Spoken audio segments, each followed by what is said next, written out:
So we're continuing our conversation with Megan. And Megan, during this ordeal, if you want to call it that, this journey, the healthcare community, you learned a lot about it. I'm not talking about the doctors and nurses as individuals, but the way you have to navigate it pretty much on your own. Because I think there are some people that think that if the doctor says something, that's it. Okay? But even before you got your first diagnosis and they said, "Oh, it's postpartum blues," or you just had a baby and whatever. I mean, you had two other kids. You knew that this wasn't the same feeling. Would you tell other people to question, to Absolutely. Absolutely. So you are right in saying that, for about 3 months I was told it's postpartum anxiety, it's postpartum stress, it's acid reflux because you're eating at different times, feeding the baby and whatnot. And I said, I've had two other kids, I've had postpartum anxiety. This is not postpartum anxiety. So I went one day and said, I need to see someone and I need to make tests. I want tests done today. So they gave me blood tests. The blood tests revealed that my liver enzymes were strikingly high. So they thought that it was going to be my gallbladder that they were looking to remove. So they gave me a CT, an MRI or a CT to look at those things. And when they did the CT, they came out saying that it was stage 4 cancer, colon cancer, and it had already spread to my liver. And my liver was covered in metastases. Okay. And this is because you took the initiative to demand that test. I had to. At the 3-month or around there mark, I felt awful. It wasn't myself. I couldn't stand during lunch duty. I would eat and I felt so full, and that wasn't normal to me. And I said, I've had enough of this. I need blood work. Something needs to get done, whether it's blood work. I don't know what the tests are, but whether it's blood work, whether it's, a scan of some sort, it needs to happen. My father used to say, and it's the first time I heard the word a lot, but you tell me if it's the same word. He said, the pain of cancer is, he used the term excruciating. Is that a good word? I would say yes, in multiple forms. Not just pain in the physicalness of itself, but in the whole well-being that it creates inside your body. Your mental health, your overall well-being day to day, but the physical pain. A lot of people say to me every day, "Oh my God, you look so good." I look good, but inside you don't know the pain that I'm feeling on a daily basis. Right now. Does this cleanse you a little bit? This talking into this camera? About it, yes. Not many people like to talk about it, and I'll be honest, there's only certain people I will talk about it with, this openly. If people ask, I don't mind. I'll talk about it, but because your words need to be heard. I'm one too that doesn't like to show my emotions, because to me that's a sign of failure. Not working, or saying I quit, or that I don't want chemo treatments anymore, things like that. To me, that's a sign of giving up, and I don't like that. That's not me. Okay, so let's talk about those treatments. You went from the healthcare community in Worcester, and really, did they refer you to Boston, or did you have to find it all out on your own? So I started out, my colonoscopy was done in Worcester, and then I went to my PCP. My PCP, who is based out of Shrewsbury, helped to do a lot of the work to navigate, to find a doctor within the Dana-Farber network. So for a while, I was being seen by Dana-Farber. So I worked with Dana-Farber for a little bit, and then the Dana-Farber surgeon basically said to me, "We have no further treatment for you. Go look at the HII pump, Y90, and one other thing." And he basically walked out of the room. So there was no here, this is a treatment called HII. They don't offer it here.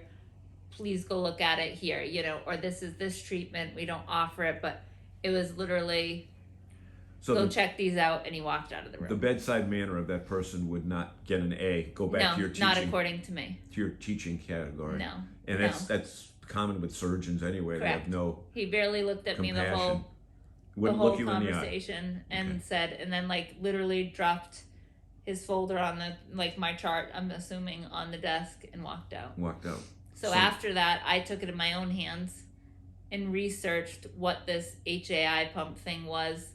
I was told by a friend of mine to go onto this Facebook page called Colon Town, which I suggest anyone facing colon cancer to go on. It's run by doctors, lawyers, advocates of colon. It's not like a random Facebook page, and they have a whole page dedicated to this HII pump. So I learned more about it through them, learning that it was offered at MSK, which is Memorial Sloan Kettering in New York. New York City. Yeah, in New York City. So I contacted, along with my PCP, she helped me contact them.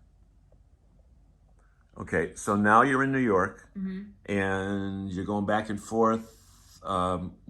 Worcester area to New York. It's depending upon the time of day. It could be a 3-hour trip. It could be a 6-hour trip. Correct. Yep. And when you're coming out of New York after a treatment, you're beat to hell, aren't you? Right. It Okay. first started as regular chemo, and then in October, they did surgery where they inserted the hepatic pump, and they did a colectomy. So I have a scar down my whole front, where that's from the colectomy, where they took out the colon cancer, which was located roughly right underneath my breast, and then they inserted the hepatic pump, which it looks like a hockey puck on the outside, but it's inserted inside right above your liver, and it delivers chemo directly to your liver. So it's a very hard spot right here. And then, After that, it has to be serviced every 2 weeks. okay, so you're like a piece of machine, a machine in you or near A device, you that yep. has to be serviced. Okay. Yep. So your research, you stumbled across something, right? That this is available in, even though Boston, which is supposed to be the medical capital of the world, Boston kicked you to the curb. Yep. But you're reading something on Facebook or where that said there's been a fundraising program that So sends this to Mass I'm General. trying to remember how I found it initially, but it was so I'd been having treatments at MSK.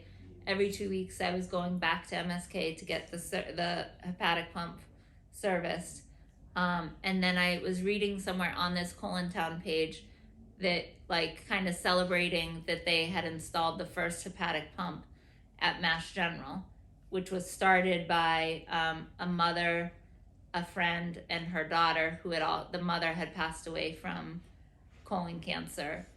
So they installed the first one. Initially, they're only dealing with the flushes of it, so they weren't fully operational yet. But I was able to transfer all my care to Mass General, which was a weight lifted off my shoulders I never knew existed. From Like that you had New said, York not trip. having to travel 3 to 6 hours every time, not feeling nauseous on a drive home, not having to rent a hotel room every time you stayed there, with the costs being anywhere from $200 on some days up to $800, up to staying with family if we were able, up to just saying forget it, we're driving in and out in one day. Which is hell. Right. We found this story, so we transferred all my care, and it just, like I said, it took a weight off my shoulders I never knew existed.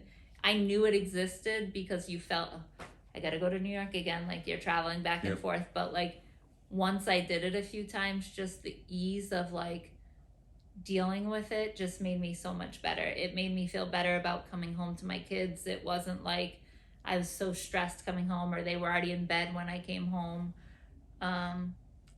And the people there are fabulous. They have gone above and beyond to make me feel comfortable, to make me feel welcome.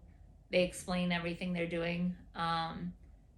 As much as their outcomes for my disease has not been much different. Like they have yet to find a solution, so to speak, to help kill kill some of my disease. They've been very open and honest about it, and they're still looking. They're looking for clinical trials right now. But right now, the systemic chemo is not working, and they've shut the pump off because the pump is not, they want to focus on the, it's spread to my stomach now, so they want to focus more on the spread to my stomach because that spreads faster than the liver cancer. So right now there's not much they can do other than wait for hopefully a clinical trial that I can connect with. In the meantime, you've been the researcher that has guided your own path. Yeah. What would you say to someone who might not be as educated as you and have those research skills, because not everybody has the guts to do what you did, Megan, as far as find your... At least find someone that you trust that might have those skills, and if not, just push your doctors. Ask as many questions as you can. And again, you might not get anywhere, but as long as you feel like you're pushing and you're doing as much as you can, it might make you feel a little bit better to sleep at night than to just go home with saying, I'm sticking with the status quo from whatever they say. Okay. So trust your gut. Yeah.